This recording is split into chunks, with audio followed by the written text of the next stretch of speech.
एक चीज़ मैं आपको बताऊं, I respect JP Morgan a lot, ठीक है, लेकिन क्या होता है ना, कई बार अगर आप एक सेक्टर के सबसे ज़्यादा स्ट्रॉन्ग एनालिस्ट होते हैं ना, तो जैसे कहते हैं ना कि जब सबसे एंड में आकर आप उसको एकदम डाउनग्रेड करते हैं, बहुत कुछ भाव में होता है। एक चीज़ मैं यहाँ पे अपफ्रंट बता देता हूँ लोगों को, Q1 आईटी कंपनीज के लिए, लार्ज कैप आईटी कंपनीज के लिए डिजास्टर्स रहने वाला है, ठीक है, तो दिक्कत रहेगी।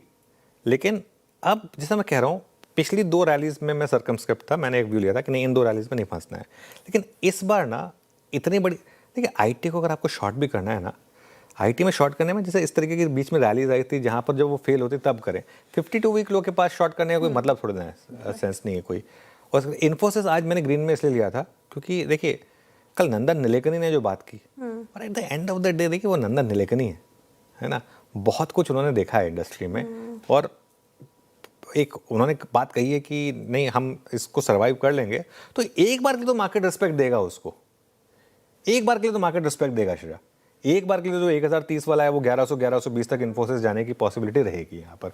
अब उसके बाद भले ही आगे फॉलो थ्रू एक्शन ना आए, उसकी वजह से रैली फेल हो, वो अपनी जगह है, ठीक है। मतलब लार्ज कैप आईटीज अभी भी आप डाउटफुल हो पार्टिसिपेट करेगा? देखिए लार्ज कैप आईटी में मेरा मानना ये है कि लार्ज कैप आईटी में अभी भी ये कॉन्फिडेंस नहीं है कि आप पोर्टफोलियो स्टॉक्स बना लें इनको, लेकिन कुछ समय के लिए ट्रेडिंग साइड पर शायद यहाँ भी लॉन्ग साइड पर पैसा बन जाए, इवन टीसीएस और इन्फोसिस जैसे स्टॉक्स में। लार्ज कैप में अगर 2 स्टॉक्स हैं जो उन्होंने थोड़े सेंस दिखाए हैं कि वो अब गिरावट खत्म कर चुके हैं, वो हैं आपके टेक महिंद्रा और HCL टेक। बाकी इन्फोसिस, टीसीएस, विप्रो पर आज भी नेगेटिव व्यू था, क्योंकि विप्रो ने अभी तक ऐसा कुछ नहीं किया। और अगर आप देखें तो आज की रैली में भी विप्रो कम चला, अभी आया ग्रीन में, पूरे दिन तो रेड में ही रहा विप्रो, है ना।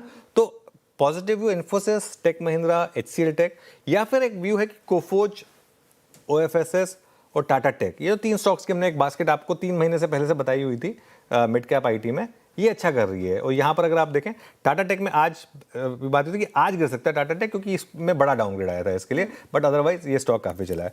तो ये एक आईटी पर व्यू है। चलिए अब आते हैं